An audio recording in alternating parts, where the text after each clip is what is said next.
Hey, welcome back to the State of Love and Trust. It's episode 269. And this week we're celebrating 35 years of Mother Love Bone's apple. Can you believe it's been 35 years? What we're going to do is we're going to celebrate it by shrinking it down as best we can. Oh my God, the amount of Sophie's choices here, taking it from an LP to an EP. It was difficult. And Paul asks about my weekend in Seattle celebrating Chris Cornell. All that is next on the State of Love and Trust. Hey, I'm Mike McCready from Pearl Jam. Hey kids, this is Mark Arm from Mudhoney. I'm Kevin Martin from Candlebox. Hi, I'm Dave Cruzen. I'm Tim Montana. Hey, I'm James Joseph from James and the Cold Gun. I am Matt Vaughn from Easy Street Records. This is Richard Stuberud. And this is the State of Love and Trust. The State of Love and Trust. The State of Love and Trust. Don't forget to rate, review, subscribe to the podcast wherever you listen. Feed that algorithm.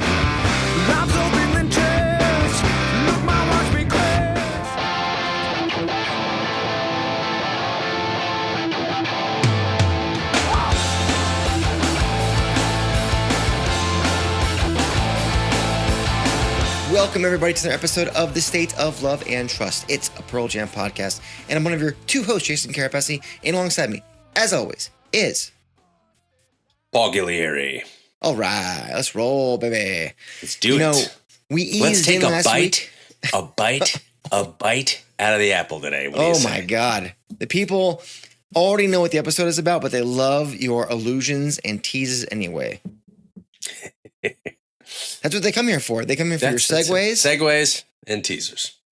That's it. And stickers. That's it. That's why they're here. Okay. He's one down already. My goodness. Welcome to the show, everybody. If you're watching on YouTube, please go ahead and like the video, subscribe to the channel, hit the bell for notifications. We appreciate you if you do that. Helps everybody else who doesn't know about this show and this content find this show and this content. And if you're listening only, Paul, what should they be doing? You're rating, you're reviewing, you're subscribing on your preferred podcast platform of choice. Feed that algorithm. Feed it because we need it. That's why. I like that. It is July. It's at the end of July here.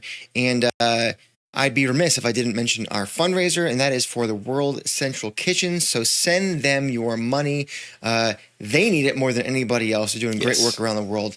Over 500 million meals served to this point, helping people out wherever there is hunger. And Lord knows that is happening no matter how hard we try to make it happen. And I think, if you send in $5 or more by donating to the link that you just saw with the QR code or below in the podcast or on the Instagram bio, we're going to send you the stickers and pins. We got them right here. Got them right here. There's a little pin action. You know what? I got two more. How about that? Huh? Oh. I love that. I love a good sticker toss. And you got is the camera's focusing? Oh, that's a beaut. The camera focuses now. I like this. Look at that. Look at that autofocus, huh? Boom. Yeah. You just got to put it in front of your face and it knows exactly what to do. Hold it in front of your face. There you go. There you go. Maybe not with that finger, huh? The person who donates the most money to World Central Kitchen gets this bad boy. This is the 12-inch. The Pearl Jam Last of Us. You can see a crazy glare if you're watching us. Pearl Jam Last of Us EP 12-inch. Future Days, All or None. Future Days Live from Ohana and the Present Tense Redux that was put together by Josh Evans over the years. Incredible stuff. So that could be yours if you donate the most money to World Central Kitchen. If you want to donate to this channel, keep us on the air. You know what to do. It's Patreon. It's the Pod Shop. There's links below for that, and we appreciate you. I've got a mug right here. Paul's wearing a shirt. What a time to be alive, huh? Look at that. Thank you. What a time. Everybody who's bought it. By the way, that stacked shirt that I was wearing last week with the SOLAT stacked on top of it, that thing's been selling like hotcakes, and we really do appreciate everybody who's buying that. All right. That is, Paul, a Patreon exclusive, that t-shirt. Yes. So I don't all even the have one. patrons. What does that tell you? Huh? Paul isn't a patron. There is a mug version of that and a tank top version that I actually have the tank top. It is super cozy, Paul. Hey, this is the month to wear it. Sun's out, guns out. We are fast approaching the dog days of August, Jason. Oh my God. And then school begins again. Can you believe it? What's happening here? I don't know. Why does school happen so fast? Well, you know what they say. Nothing makes a teacher happier than an apple.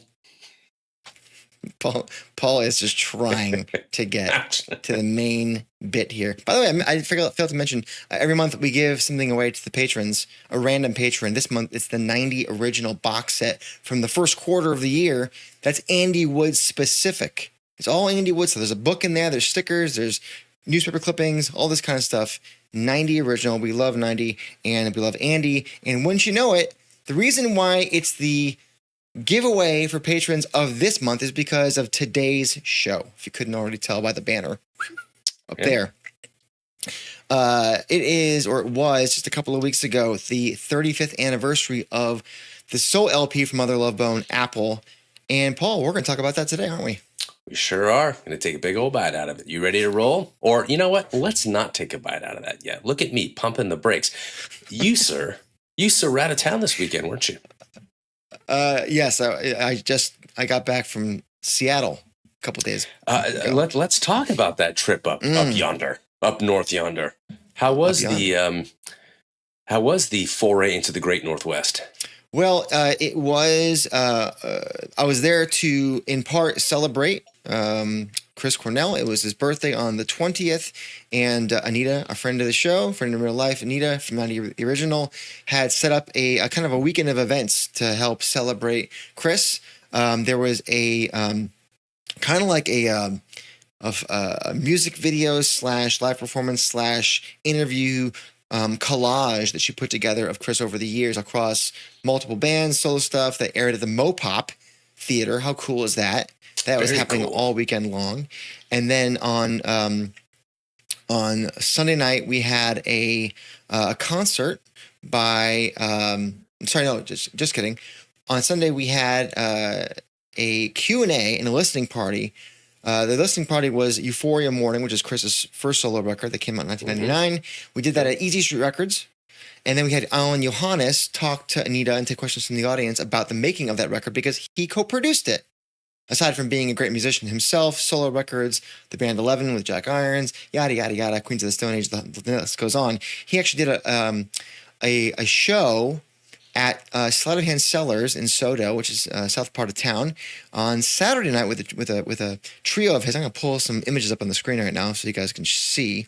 This was at Sleight of Hand Cellars. They rocked out. They played some solo Alan stuff. They played actually a Queens of the Stone Age song that was something that Alan wrote that then was taken and re-recorded by Josh Homme and Queens on the Songs for the Deaf album.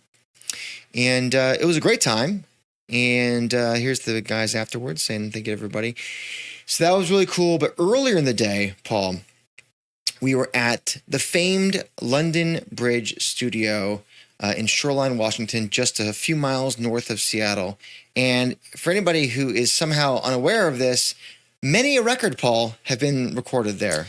Many a gold and platinum record. Yeah, I mean, the wall was littered. The first two Candlebox records, obviously 10, most of you know that. I believe, what was it, Jarflies and Sap recorded there by Alice in Chains. I want to say Louder Than Love, also done there by Soundgarden.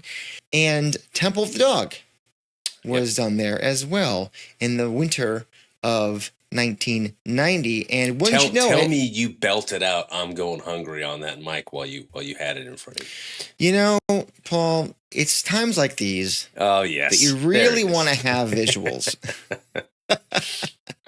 There he is. So look at that. For those of you only listening, there's a picture of me on the screen right now in the actual vocal booth at London Bridge Studio. It's this tiny little closet of a room in betwixt two rooms, the main room and then a side auxiliary room. You can see it to the right of the picture there. And this is the mic. This is the room that Chris and Eddie recorded the vocals, that everybody who's recorded in this place has recorded their vocals. And those headphones have a loop of an isolated Chris track from Say Hello to Heaven playing in them. So you stand there and you can hear Chris by himself singing at, and I did not try to sing over it or to do the Eddie part because that would have been very embarrassing for those around me. So I chose not to. But the day was basically this big Q&A, this kind of a panel sort of thing. And friend of the show, Shihan Pereira, kind of moderated it. And so you can see There he is. on the screen now, that is Shihan with Anita from 90 and Eric Lillevoix, who co-owns London Bridge Studio, talking about one of the songs. And there's a group of like 45 people sitting in chairs just out of frame there, kind of in front of them, listening in. And we played some of the tracks. We talked about them. We talked about basically where they're sitting right now is where the drums usually are, and that brick wall is actually curved. It's actually got it comes to a point and kind of curves in the middle there, kind of right behind where Shihan is, and that's part of the acoustics. That's why the sound of the drums at London Bridge Studio is so iconic and unique. And it was a really, really great weekend, really, celebrating Chris and that record and Euphoria Morning and Soundgarden, and a really good time. But more than that, seeing everybody that came out to hang was really cool. Friends of the show, new friends of the show. I met people that I'd never met before who were listeners or viewers. And overall, it was a really, it was a good place to refill the soul, Paul. Yeah. Because I'm ecstatic. I'm jazzed that you made it up there for this. It was a lot of fun, and I did film a little something. Anybody who's watched the Adler Smith Montana Pool Service mini film thing that I put out maybe a few weeks ago with Charles at the gallery in Santa Monica, I did something kind of similar of the gentleman who painted this, Paul, the Chris Cornell mural on the south wall of Easy Street Records in West Seattle. So that's me in front of the mural. And actually did you know it was defaced a few years ago? That is unacceptable on so many levels. What? Correct. I agree. So it was originally a bit different looking, and then it got defaced. Someone spray painted black all over Chris's face, and then gentleman Sun Duong came back and fixed it and actually enhanced it. So that's the finished version, as you can see on your screen if you're watching. And it was just a really great time. The whole weekend. Here's some photos of me, Eric, and Shihan in the control room at London Bridge. Some of you may recall a certain photo of Pearl Jam in this space from this angle, recording 10. And so I said to the guys, I go, we should do one like serious and one silly. This is the silly, and this is the serious with the mood lighting. And then I told Eric, I go, can you get real artsy with me and just film me at the desk? And he goes, yeah. So here's me with my Starbucks Chris Cornell shirt on behind the famed Neve console at London Bridge Studios. Here's a wider shot for y'all. And Paul, I'm getting goosebumps right now just talking about it, but like this room and the other room and the studio itself, it's just like, first of all, it's so unassuming. Hallowed grounds.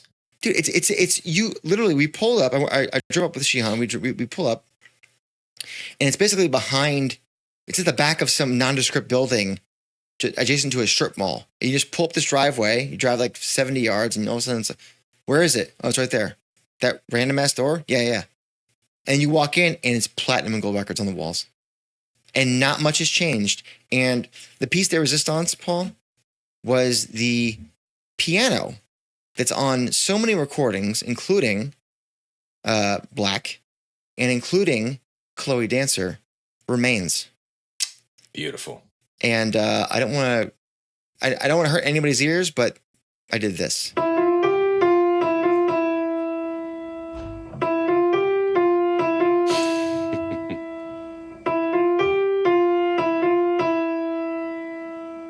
about that? Love it. Those are the right notes to hit there, my friend. I had to practice a couple of times first. Thank you. And make sure I didn't screw it up. Thanks to Shihan for filming me doing that. I then flipped around. That and was filmed take Shihan. 74. Actually, It was more takes than Evenflow took. Yeah. In the same space.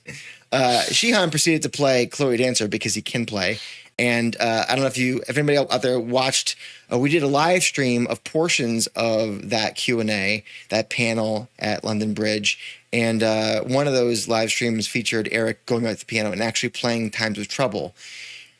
Needless to say, Paul, what a weekend. I got so many ideas of what we can do with these new friends that we've made, new interviews down the line, So a lot came out of this weekend besides just seeing space, right?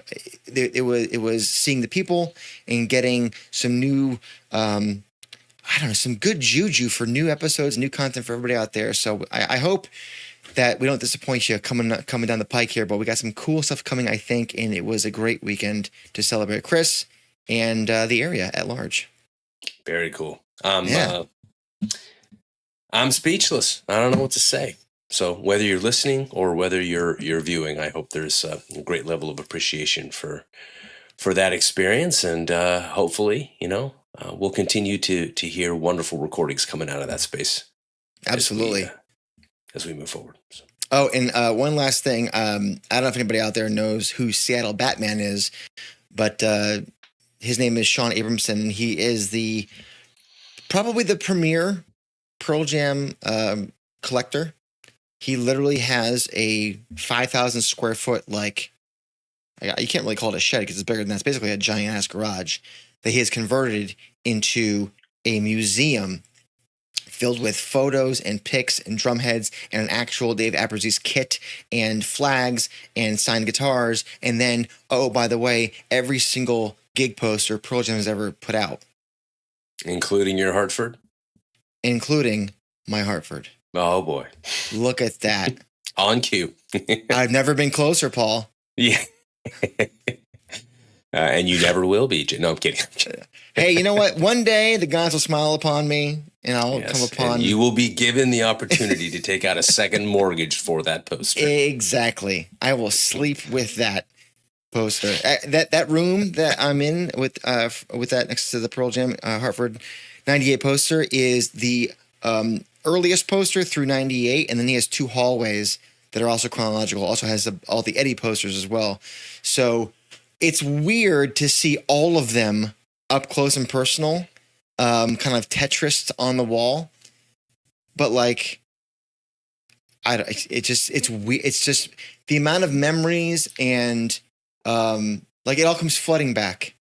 Yeah. I think a lot of people kind of make fun of us because we attach so much sentimentality to these posters that are behind me and behind you, and these little tchotchkes that we have and t-shirts and whatever, patches, stickers. And it's because it brings us back to a moment. It's a signature of a moment in time that we share with people and shared with these musicians that we love. And Sean was so kind to invite me in and let me see all that. And so thank you, Sean. And thank you, Eric. And thank you, everybody, Alan, Johannes, and Anita for inviting me up there to hang. So, and Shihan. Everybody, thank you. That's all. Yeah, there you go. Get it out of the way. There it is. All right. So anywho, we're talking Apple today, as you know. We're talking Mother Love Bone Apple. Just turned 35 a couple weeks ago. And I said to myself, Jason, what if we gave it the old LP to EP treatment? It's 13 tracks before the reissue and just under an hour long. It's been regarded as one of the first great rock albums of the 90s. I think AllMusic gave it 4 out of 5 stars. And you were like, that's a fantastic idea. We should do that.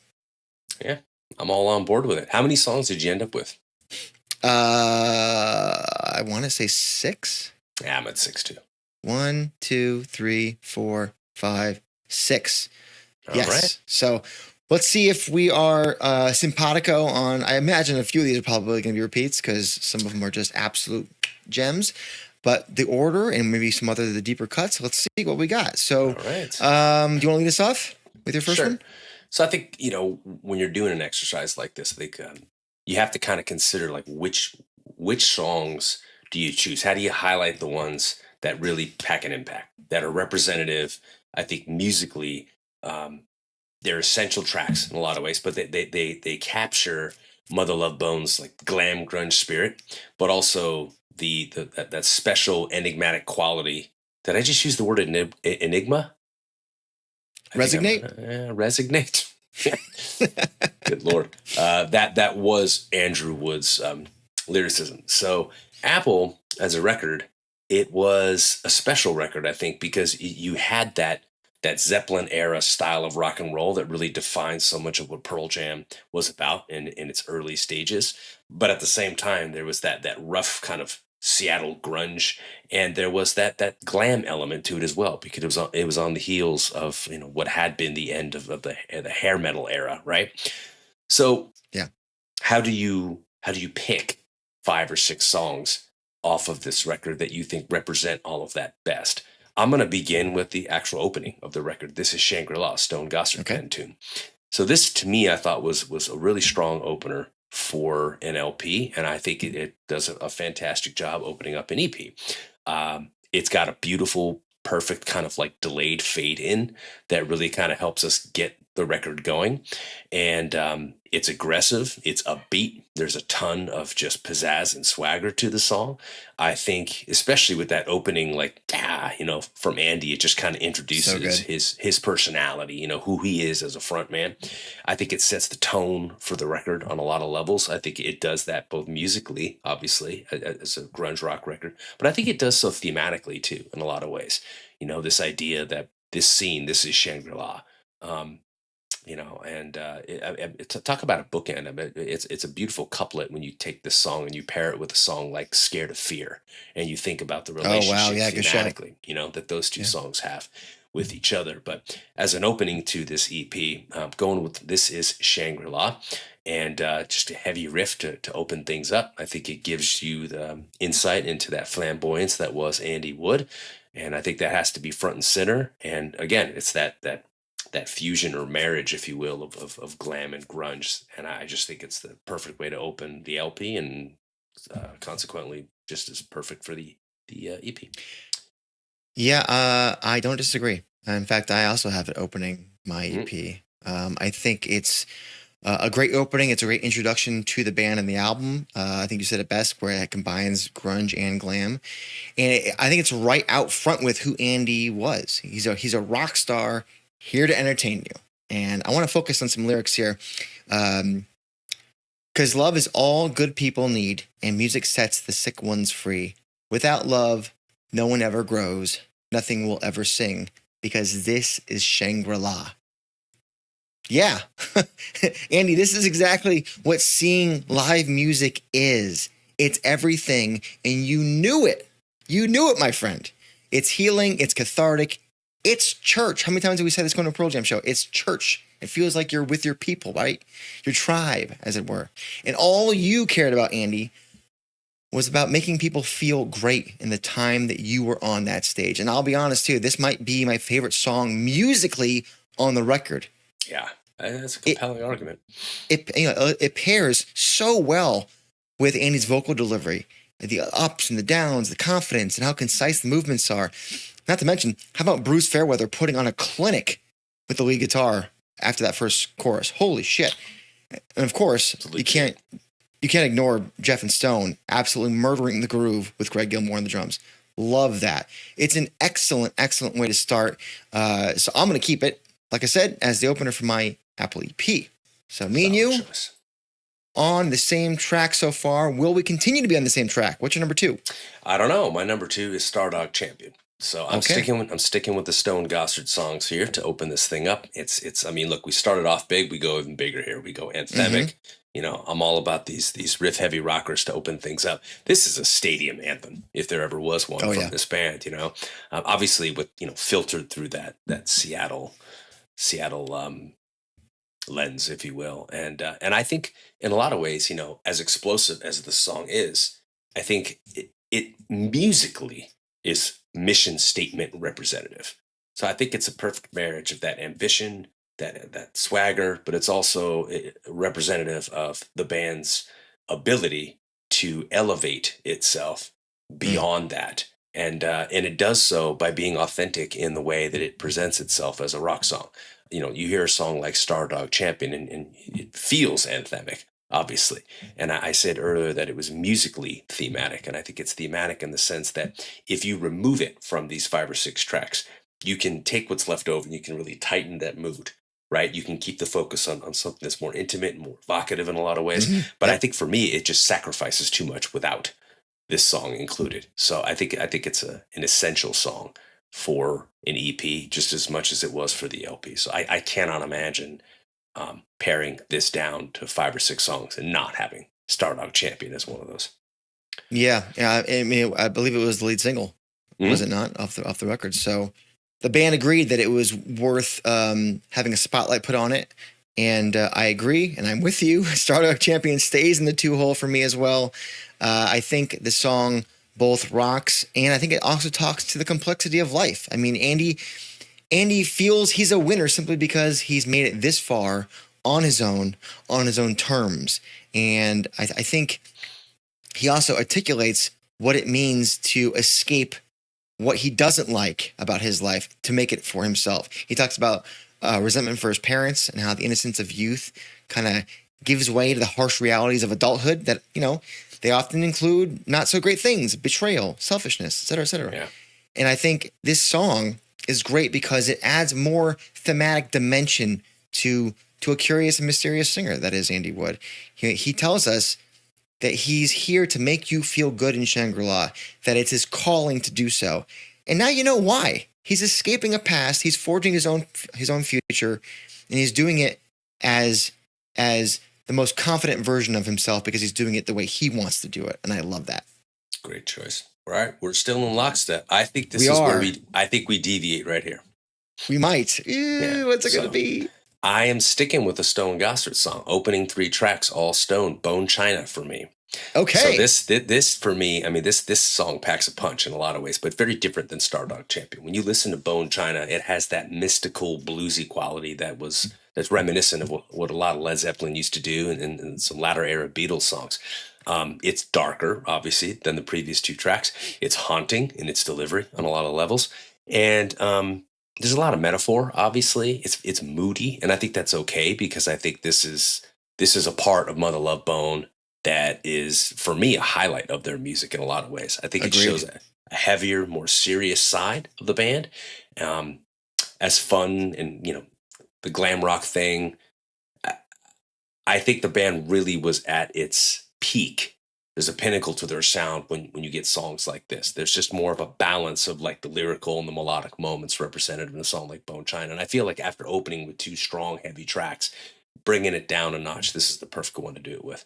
Do you think that this is maybe the most, what's the word I'm looking for? The most kind of, the song that would most bridge what Stone and Jeff would do with Pearl Jam? Does it sit closer to those tracks? It really does. It's kind of a precursor to a lot of the early Stone Gossard writing that you would see on some of those 10 demos. And I don't know. I mean, people forget, because he's not necessarily driving the train musically anymore like he used to within Pearl Jam.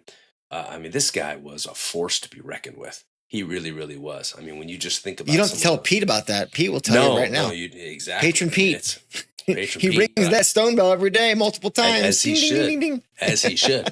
I mean, the guitar playing from Stone Gossard on this record and his ability to just like write a riff that is just, I mean, it's edgy and catchy and melodic and dark and haunting all at the same time. And radio friendly to boot. So, I mean, that's, 3 minutes and 44 seconds long. This is a fantastic song here, and Andy knocks it out of the park, too. So, going with Bone China at 3. Stone Gossard, 3 for 3. Oh, my goodness. I mean, you can't go wrong with 3 Stone songs. That's for sure. You can't. I'm going to try and go 3 for 3. I'm not choosing Bone China here. I'm choosing Heartshine. Interesting. Okay. Yeah. I feel like this song is almost a cry for help. And that's why I like it smack dab in the middle of my EP. There has been speculation that Andy's brother also dabbled in drugs. I could be naive in that way, but that's as far as I know. And it's almost like he's crying out to be helped. That if someone could love him supremely, that he'd be able to make it. And for that, he'd give you all of his love or his heartshine. We're talking about Andy now. And I think musically, I love the drum intro from Greg Gilmore. It's very talk about drums opening the song Dark Matter. This is like a 3 or 4 bar fill to enter the song here. You mentioned Stone Gossard. Well, there is a Stone Gossard riff here that's pretty epic. Lots of dynamics, which I love. I always love dynamics. And I would say the outro is like a mantra. And it feels very much a precursor to outros like Jeremy, where the groove and the guitars and the vocals kind of work together to create this wave that you're riding. And Eddie obviously rode the wave differently than Andy. But when I was listening to it back earlier today to like really zoning on these songs, I was like, this feels familiar. And I love that we're riding this wave. And I think that it speaks to something else in Andy's world. So another dimension on top of some more Stone Riffage. So I'm going to go with Heartshine here at 3. Solid choice. I think we may be dovetailing back in the same direction on this one, but for me, Stargazer comes in at 4. And it's a departure for me in the sense that those first 3 songs, all Stone Gossard. This one here, Andy Wood song, right? Andy Wood song. Deeply emotional track, slow burner, you know what I mean? Again, there's this Led Zeppelin quality to a lot of what this band was doing at the time. There's just this like longing, this really heavy longing in this song. And I think, again, Pearl Jam at their best sometimes really capture this beautifully. And I would say that for the next 2 songs that follow it, this song, Stargazer, complements those 2 beautifully. So I think it's important that we enter the middle part of this EP by transitioning more towards Andy Wood's songwriting. I think it's going to add a lot more cohesion and soul to the record than, say, something like Captain Hightop or something like that. So there are other songs that I think could have worked here if you wanted to like really kind of shift gears and pivot more towards the glam rock. But I was not into the cheeky funk thing. I wanted to hear something, again, that cohesion, that soulful element of the band. And so I'm going to stay. I feel like this is Shangri-La. You get enough of that in that song. So you see that side of the band. I don't necessarily think it has to be the hallmark of an EP necessarily. You watch them in concert and you'll get enough of that. You know what I mean? Right. So I'm going with Stargazer here at 4. Yeah, I'm with you because I think Shangri-La also does enough of that. And you want to try and hit enough of the shades of color that Apple offers you in this distillation. So that's why I went with Heartshine as a little bit of a tweak. Yeah. Lyrically, from second track to third track, it was a change. It was an added dimension, and I think going to my 4th track, like you at Stargazer, we've added another one. So I think at this point, I want to showcase a different sound musically than we've heard before at all. Probably the reason why you chose it as well. And I think something a little bit more mellow, I think would be great. And I love that we're doing it with Andy's muse. His girlfriend is Ana Lafuente. And to me, this is all about her. There may be other women out there fawning over him, but she holds the keys to his heart. And he says, "You hold me like butter in your hands, and anything I've ever seen ain't as good as you." Like, we're in the middle of this EP, so why not take this moment to celebrate his anchor? And I believe that she was his anchor. And on top of that, I love the outro. I get November Rain vibes from this outro. I don't know why. Cool. Yeah, no, I love it. Maybe it's something with the groove, like in the background, oohs and ahs, and then like that final band break before the final lyric. It lifted me to a place that my mind went to that. It doesn't sound the same, but my mind went there. I don't know if Andy would have approved of a GNR comparison, but here we are. So Stargazer with his rock, with his anchor, smack dab in the middle, coming after another very important track, I thought, what was the other one I had before this? Heartshine. So Heartshine, Stargazer is my 3 and 4. I think is key before we move into our final third of songs, both of us. Final third. You're on of songs. 5 Listen, now. I am, and we were aligned, and then we kind of we dovetailed away. Then we came back together. I think we're gonna be misaligned here. I think we're gonna deviate away. I'm going with another Andy Wood song here, "Man of Golden Words." Oh, It's one of my favorite songs in their catalog. To be honest with you, I think that the poetic lyricism of Andy Wood just shines through here. I talked about Stardog Champion as musically to be the band's mission statement. I think lyrically speaking, this is that song. This is the Andy Wood mission statement on a lot of levels. I'm going to give you a line here. "I want to show you something like the joy inside my heart," right?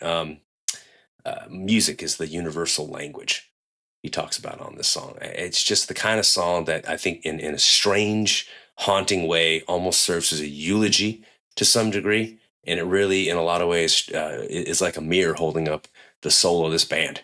And I gotta say, man, I mean, it's just like it's quintessential Andy Wood on so many different levels. It's like he penned a love letter to music, right? He penned a love letter to writing songs, and it comes across beautifully in this particular composition. I think it shows the band's introspective side.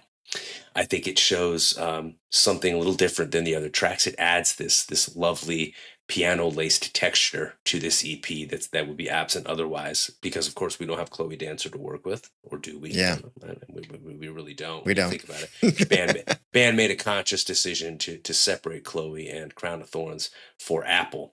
But I think it's just a lyrically resonant song, and it does wonders for this EP. But I also think that it's an important and seminal song within the Seattle scene of that era too. So Man of Golden Words is Andy Wood personified. I'm going with Man of Golden Words.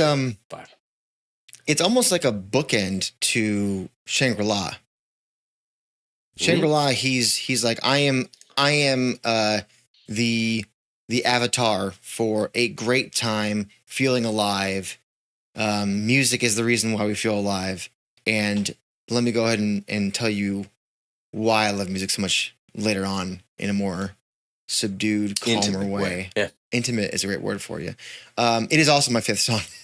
Oh, wow. I didn't think you were going to go there. Interesting. Yeah. Penultimate song here, Man of Golden Words. And I like it here towards the end because, like you said, it's as naked an admission that music is Andy's greatest love. And he says, without it, he contends, I believe, that he'd be nothing.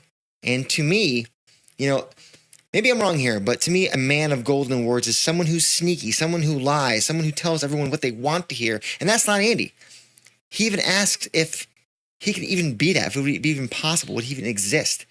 But he humbles himself. He accepts his personal flaws over this solemn, intimate music, with a mixture of acoustic guitar and piano. And I think the reference to setting the birds free might actually speak in some ways to a famous federal prisoner, Robert Stroud, who kept and cared for birds while at Leavenworth. He was called I think it's called the Birdman of Alcatraz. He was actually eventually transferred to Alcatraz. I'm sure you know this history. I do. He was forced to give up his birds when he left Leavenworth. And so, by the way, Stroud, born in Seattle in 1890. So I wonder if Andy knew this and is releasing the birds. Is that him letting go of his past? And in turn, for Andy, accepting that what will set him free is love, which music is the vehicle. And listen, it's pure speculation, but I love this angle, and I love that this is nearly the final thing we hear from him in the band before we end my EP. And did not both expect of our EP, you. really. Yeah, did not expect to hear Birdman of Alcatraz and Andrew Wood in the same sentence from you tonight. Let's but do I'll it, take baby. Let's do it. I'll do it. You're on fire. Okay, so how do we end this? There's only one way to end this. We know where we're going with this one, obviously. Captain Hysap. What goes? Crown of Thorns, baby. Crown of Thorns. Yeah. So, listen, Chloe Dancer really expressed that pain and separation that Andy experienced with his relationship with Zana. And this song is the transition on the previous EP, the actual EP in their catalog. It's the transition into Andy and his reconciliation with himself, not necessarily forgiveness, but more like self-awareness and acknowledgement and realization. There's an acknowledgement, I think, in Crown of Thorns that he understands that he's made mistakes, that he's hurt somebody, he's caused pain to somebody that he loves deeply. And there's a self-analysis going on in Crown of Thorns. And I think that it's important to end this song here because Andy acknowledges something that we sadly came to eventually know about Andy, which is he could not stay clean. Right. And I think that there is a confession in this song where he's communicating that to the world. And, there's just a sad sense of despair that I think defines this band. And I think that if I had it my way, I would end Crown of Thorns and give it about 5, 10, or 15 beats of silence, and then I would fade in Chloe Dancer. and it would be that secret song that just plays at the end. Mm. And the last thing Instrumental you hear, or with lyrics? No, with lyrics. And the last Okay. thing you hear from Andy Wood is Oh. dreams like this must die. Great shout. And it just fades off like that. And that's the last thing you hear. And it's just that sense of loss and despair that ultimately defines a band that is forever going to be remembered for what was, but also what could have been. And honestly, I mean, if you took this band and these are the 5 songs, and you tack that on as a secret song, I mean, you can make an argument it's the greatest EP to ever come out of that scene. I mean, it's this thing packs a punch, and it is full of emotion. Yeah, it's interesting and maybe telling that it was the final track on Apple. It's probably musically the most I don't want to say mature, but it feels the most cathartic in a real, authentic kind of way because of how, like you said, of his admissions and the opening lines of the song. You ever heard the story of Mr. Faded Glory? Say he who rides the pony must someday fall. Talking to my altar, say life is what you make it, and if you make it death, well, rest your soul. I know the meanings of the song, or the meaning of the song. I was trying to find some other perspectives to try and round out my thoughts on this, and there were so many different perspectives I actually hadn't read before. But in totality, you got love, you got regret, you got yearning, you got wonder, a bit of sadness. This song has it all, and I think that Chloe as Andy's girlfriend, Zana.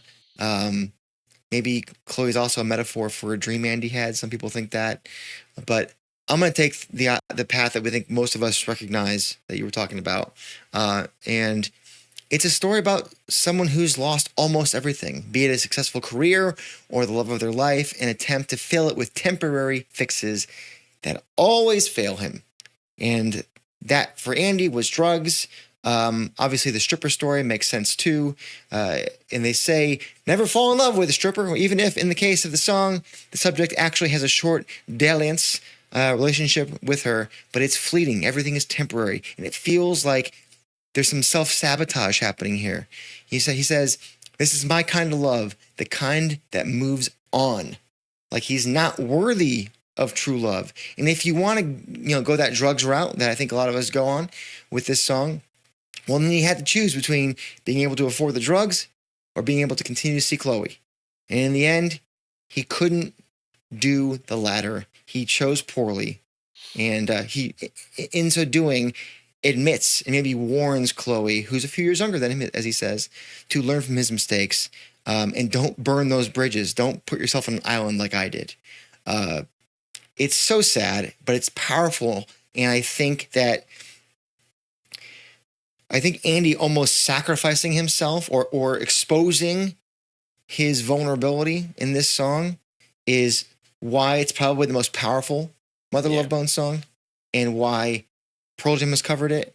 And it's probably, I asked you before if, what was it, a Star Dog or no, Bone China. I think this is more the bridge song. This is the one, I mean, it's literally the bridge song between the two bands.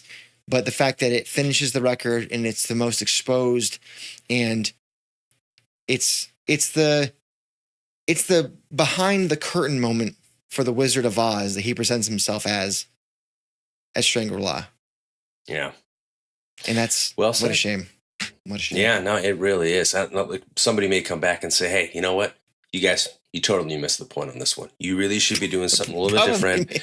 You guys are missing that playful glam funk romp that shows the band's real personality and what made them such fun to watch and to listen to, and that flair that represents the romanticism coupled with the grit and that playful ambition that really defined who they were as a band.